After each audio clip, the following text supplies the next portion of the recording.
Welcome to Well Read. I'm your host, Justin Chapman. I'm not sure if anyone has noticed, but we're under attack, cyber attack. State-sanctioned, or at least state-tolerated, criminal groups have unleashed a series of ransomware attacks on critical infrastructure across the United States. There was the Colonial Pipeline shutdown, which crippled the East Coast gas supply. There was the JBS meat processing plant shutdown, which impacted 1/5 of all beef production in the country. Cox Media Group was hit. Multiple government agencies were hit in a massive attack. A tech vendor that provides constituent outreach services to dozens of congressional offices was the target of a ransomware attack. They've targeted all facets of US life and infrastructure, including food, gas, water, hospitals, and transportation. FBI Director Christopher Wray compared these attacks to 9/11. What confidence can average citizens have in corporations and the government to protect our data, to protect the sensitive information that's inextricably linked to our lives and our livelihoods and the safety of our loved ones? National security officials have been saying for years that we need to buck up our cybersecurity defense as well as offense, and somehow we're still not prepared. In some ways, societies with state control or at least state influence over private sector companies have been better positioned to defend and engage in the cyber sphere. Whereas in the US, the public and private sectors are too siloed. Though it was interesting that the Justice Department seized about half of the cryptocurrency ransom payment from the Colonial Pipeline attack, a new front has been opened in the digital battlefield in our increasingly virtual world. But there are, of course, threats to our democracy from within as well. Trumpism is not over. Trump himself is not even over. He believes he will be reinstated to the presidency by August. He and his lackeys are pushing for forensic audits of ballots in Pennsylvania, Georgia, and Wisconsin, such as the sham that's currently being conducted in Arizona by a company called Cyber Ninjas, the CEO of which is a proponent of the big lie that the election was stolen from Trump. Facebook said the ban on Trump will be lifted in early 2023, just in time for him to use the platform to raise money again for his run for the White House. With very few exceptions, Republicans in the House and Senate are still lockstep behind Trump. Republican-controlled state legislatures across the country are passing strict voter suppression measures. Republicans are highly favored to win the House next year. If they keep the House in 2024 and the same scenario plays out in the presidential election that happened in 2020, they'll be in a much better position to stop the certification of Biden's reelection. If Democrats fail to pass their voting rights bill before November 2022, they could be locked out of power for years. Since West Virginia Senator Joe Manchin announced that he's not voting for that voting rights bill, even though 79% of West Virginians support the bill, that's not looking likely. So all these Republican efforts in several swing states to restrict voting rights will likely be successful. Manchin might as well be a Republican, and the Senate really is split 50-50 rather than a Democratic majority. If Republicans are in charge when the largely ceremonial certification of the 2024 presidential election takes place on January 6, 2025, and then a crowd larger and meaner than the January 6, 2021 mob overwhelms the parts of the government that held up this time, will they next time? They will cheat to win, have no doubt. You know as well as all of us that anything can happen between now and January 2025. Trumpism isn't over. The stakes of 2020, largely seen as the most important election of the entire history of the country, will seem like a normal run-of-the-mill election compared to what we'll be up against in 2024. It's coming sooner than you think. We can't let down our guard. Let's take a look now at snapshots of international, national, and California news. In international news, Secretary of State Anthony Blinken recently traveled to Reykjavik, Iceland, to attend the ministerial meeting of the Arctic Council, a 25-year-old organization that aims to foster cooperation among the 8 Arctic nations: Canada, Denmark, Finland, Iceland, Norway, Sweden, Russia, and the United States. Because of climate change, the Arctic is warming at twice the rate of the rest of the planet. Ice is melting and seas are rising, and this means new shipping lanes are opening up in areas that were previously impassable. There are new areas to mine for rare earth minerals and areas to establish strategic military bases. So this has launched a new geopolitical struggle for influence, especially between the US, Russia, and China. In national news, a new comprehensive Senate report revealed that federal intelligence agencies and the Capitol Police knew in December that pro-Trump extremists were threatening to storm the Capitol and infiltrate its tunnel system on January 6th, and they failed to warn law enforcement officials on the ground. Anyone who wasn't living under a rock in the days and weeks leading up to January 6th knew that they were threatening violence and wanted to stop the certification of Biden's win. While this isn't really new information to those of us paying attention, it's still disturbing and disappointing. In California news, an analysis by economists at UCLA found that California's strict public health measures during the pandemic actually protected its economy. California had less of a contraction last year than Texas, Florida, and Indiana, states with fewer restrictions. As the nation emerges from its downturn, the economists predicted California would recover faster than the rest of the nation. California also has one of the lowest rates of new COVID cases right now and fewer deaths than states like Florida, which took a drastically different approach to the pandemic. Let's patch in our guest, Tyson Cornell. Tyson, thank you so much for coming on the show. Tyson is the founder, owner, and publisher of Rare Bird Lit and Rare Bird Books, a Los Angeles-based independent publisher of 40 books a year, which, full disclosure, published my book about my travels across Africa, Saturnalia, traveling from Cape Town to Kampala in search of an African utopia in 2015. Tyson spent 9.5 years with the legendary Sunset Strip independent bookstore Book Soup and served as the director of marketing and publicity. He has coordinated events for thousands of authors, celebrities, and politicians, including Hunter S. Thompson, Barack Obama, Bill Clinton, David Foster Wallace, Al Gore, Paris Hilton, Henderson Cooper, Jerry Stahl, Karl Rove, many more. Rare Bird Lit is a literary marketing, publicity, and design firm that specializes in general services for the book industry, including publishers, authors, and organizations.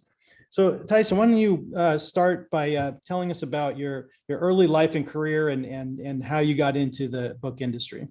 Sure. Yeah. I first and foremost, I'm a book lover and a book reader. Creatively, I'm a musician, but books come first in my life, always have. And I always spent time in bookstores and had an affinity for them. But I came into the industry through writing my graduate thesis on the American Newsstand. And I worked and hung out at many all-night LA newsstands, absorbing culture and studying people and observing. And one of those was the Book Soup Sunset Strip newsstand called News Muse, which was a great place for cultural activity. But that's what led me into helping out with author events, meeting authors and publishers, and ultimately what got me into all of what I'm doing now. Cool. And I believe when you were at Book Soup, you were there that night when Hunter S. Thompson delivered one of his last public readings at the late 2004, just a few months before he died. What was that night like? It was crazy. I think it was October 18th, 2004, if my memory serves correct. And we had done a number of things with him and the whole crew that was traveling around then. There was a Chateau Marmont party, and then there was a Toshin bookstore. I think the Toshin event in Beverly Hills was his last appearance, but it was total mayhem. I mean, it was people excited and you know, the fandom was out, the entourage was in full of star-studded effect. And Hunter was in obvious pain. If I remember right, one of his knees was really in bad shape, and but he just kept on, you know. And in hindsight, the writing was on the wall, but I was pretty shocked. I don't know if that just had to do with me being absorbed in other things that were going on in my life. But, you know, when he shot himself, that, you know, it seemed appropriate in some ways for him to do something like that. But then I remember being very taken aback by it. So, but that night was great. It was legendary. And tell us about your decision to branch out from Book Soup and start your own marketing and publishing company. Right. I didn't have the intentions to do that at all, really. I left the bookstore ultimately because the owner, Glenn Goldman, died of pancreatic cancer on January 3rd, 2009. Just under a month from diagnosis. So it was pretty quick. Then myself and a couple other employees ran the store like Lord of the Flies for 11 months until they sold it. We did a lot of great and crazy things during that time. And then another bookstore bought it and I went on to do different things. But the beginning of all the Rare Bird publishing and the extensions of being a bookseller started a long time before that, maybe a few years before Glenn died. We were collectively haggling over publishing books, and Glenn had a number of authors that he was really close with. Bruce Wagner was one of them that when Bruce published his first book, he published it on his own in a different age of self-publishing. He just printed up, I think, 1,000 copies and only sold them at Book Soup, sold through that entire print run.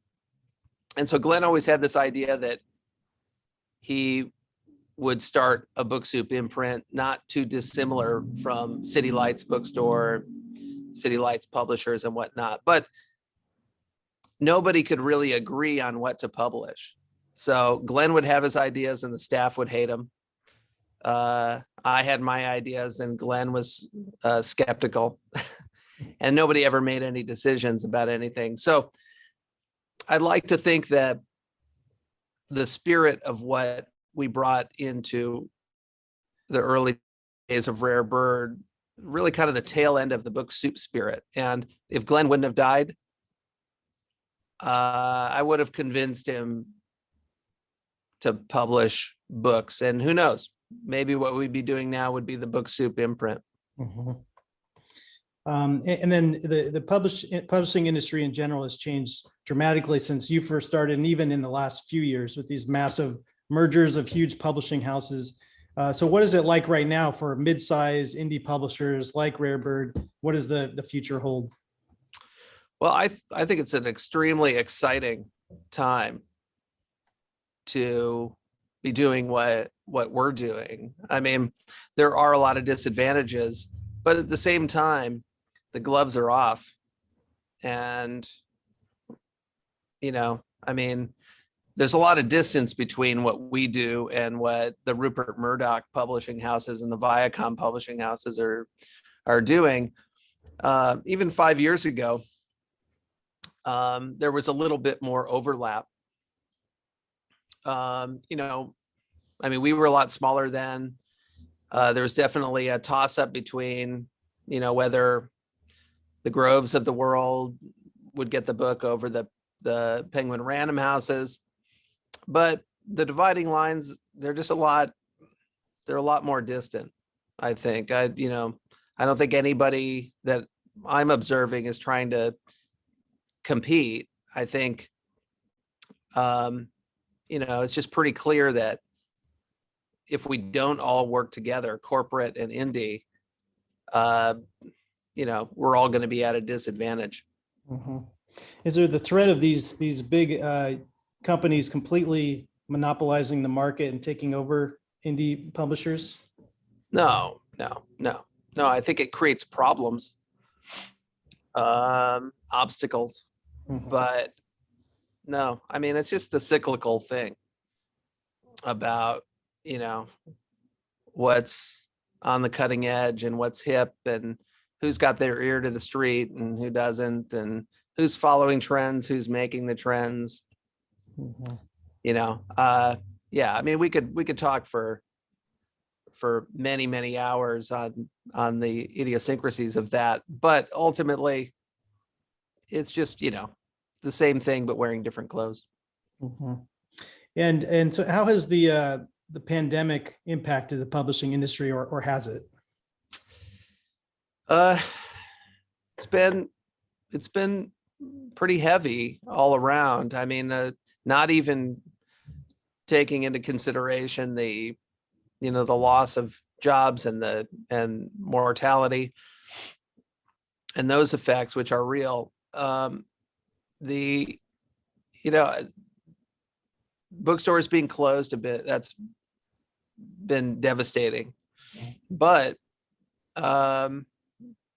we've noticed on our end, and it seems pretty apparent that people are at least ordering more books. I mean, when publishers and authors get paid for those books is a different conversation, but people seem hungry. It kind of reminds me of the end of the movie Cable Guy, where the power goes out and people start picking up books. That's how I kind of think of it. People are exhausting their Netflix accounts and turning to books, and hopefully they're reading them. It definitely seems like they're ordering them and buying them. So Yeah, that was going to be one of my questions was, are people still reading? Have you noticed an increase or decrease? I always worry that physical books are going to go the way of, I don't know, LPs or something. no. I mean, ebooks are continuing to decline in most genres, and that's been a steady trajectory. Mostly, I think, because people spend enough time on their devices, and when they actually want to read a book that isn't a self-help book or a business book, they don't really want to turn to their phone or their device. I think the exceptions there are genres where people inhale so many books with rapid speed, like mystery and romance, where it's so beautiful to just download stuff fast, get through it, and you don't have to clear out the stockpiles from your garage. Mhm. Yeah, I'm reading one book after another and prefer to buy them rather than get them from the library or something, or use ebooks. And it's a source of constant tension with my wife about how many books I'm allowed to store. Yeah, I mean, any book lover has that Mhm. issue. Yeah, for me, it's that and how many guitars I get to keep at the house. Mhm. You know, And so what are some of the books that Rare Bird Books has coming up in the pipeline? we have a great true crime book out now by Chip Jacobs, fellow Pasadena area person that and in multiple printings with that. We have a bunch of entertainment books that we're working on, music memoirs by rock and metal people. Right now, we're co-publishing 2 art books with William T. Vollman and Unnamed Press, which is another Southern California independent publishing company. And these are beasts. I mean, it's 2.5, 9.5 by 14.25 art books. And I mean, if you're a Vollman fan, it essentially goes through his entire career. So it helps to have read his works and his art, photography, commentary, travelogue, and it's just classic Vollman. I've been a big fan and a friend for a long time, and it's just an honor to be working on that. But I myself alone, not including everybody else that's working on it. I mean, I have over 120 hours in already on editorial and design, and we're still not done. So it's it's an overhaul. When are those coming out? They were supposed to come out in July, but well, we're not done with it yet. So we pushed the pub date back to November. Hopefully things go well with that. I'm going up next week to review files with Bill. And if we're looking good by the end of the month, we'll keep that pub date. If we need to do serious additional work, then who knows? But regardless, it's not a project that we want to rush through or hastily produce. It's an important one. And, quality is just as valuable to us as staying on schedule. Mm-hmm. And you also have the oral history of leftover crack coming up. Yes, we do. I interviewed Brad Logan last month. Yeah. What a phenomenal group of people. I mean, very polarizing in a lot of ways, but I mean, having that kind of I don't know how to put it. I mean, there's definitely an energy and a spirit that, for people that have been doing that for a long time, I have to commend them that they have so much energy for what they're making. But it's genuine art. And as far as music is concerned, I won't even go there with authors right now in this, but for bands to care that much and be that affected with what they're producing, regardless if you like their music or not, I mean, you definitely have to respect that. But at the same time, the book was pitched to me in a very odd way. It was from the angle that they had burned every relationship they've ever had with their labels, their fans, I mean, band members. And then it was, how'd you like to publish the book? And like, okay, well, if this is going to end in a lawsuit, then probably not, but it's all in good fun. And I have so much respect for those guys and can't wait to get this book out there. We have tons of great support, tons of orders at this point. So it's going to be really exciting to mix the book world with their music fans. Mm-hmm. Yeah, it's going to be really interesting. And then one final question. Besides the books you're working on, are you reading any good books right now? Yeah, I mean, I don't know how contemporary, but I've been on a Napoleon kick. So I have 4 Napoleon tomes that I really got into halfway through the pandemic of last year. And I've, in my brain just been really stuck, 250 years ago. And part of my intentions, I think, intentionally or not, is just to disconnect from what's happening in current events. Not to say that I'm not interested or want to participate, but needless to say, the last year has been extremely overwhelming, and taking a vacation to the past has been that's been my coping mechanism, and it's been very interesting. Great. Well, thank you so much, Tyson. I really appreciate you coming on the show. Likewise. Thank you so much, Justin. Appreciate it. All right. Take care. Too. Thank you all for tuning in. If you need recommendations for good reads, check out The Handmaid's Tale by Margaret Atwood. Whether you're watching the show or not, this is a must read with terrifying implications for how women are treated in our own society today. And if you're not watching the show, you need to get on that immediately because it's amazing. One of the best shows on television right now. You might not know that there was also a movie version as well in 1990. Though that one, while interesting, let's just say it's clear that it was made in the 90s. Also check out Game Change by John Heilman. This book takes a close look at what happened during the 2008 US presidential race, from the bitter primary between Obama and Clinton, John Edwards' fall from grace, and the gobsmacking phenomenon known as Sarah Palin, which proved to be a precursor for the rise of Trumpism, the canary in the coal mine, if you will. And check out After the Fall, Being American in the World We've Made by Ben Rhodes, who served as President Obama's speechwriter and Deputy National Security Advisor. After Trump, what it means to be American in this world is changing. This insightful book examines that dynamic with a realistic worldview, while still providing hope as we look to what comes next in this crazy world.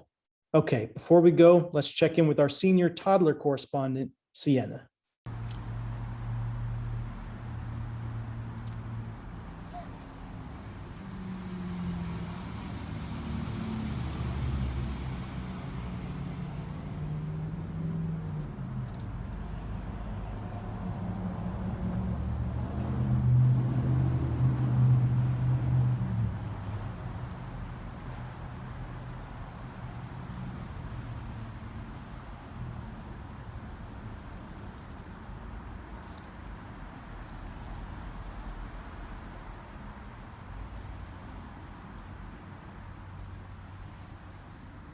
Thank you for that report, Sienna. That's it for this episode. Thanks for watching. Stay tuned for new episodes of Well Read once a month. You can find this show on YouTube and the Pasadena Media TV channel. Check for showtimes at pasadenamedia.org or watch it on their streaming app. I'm Justin Chapman, signing off. Learn more about my work at justindouglaschapman.com and sign up to receive my monthly email newsletter to get updates on what I'm working on at justinchapman.substack.com/subscribe. And remember, a life well read is a life well spent. So go read a book. Till next time.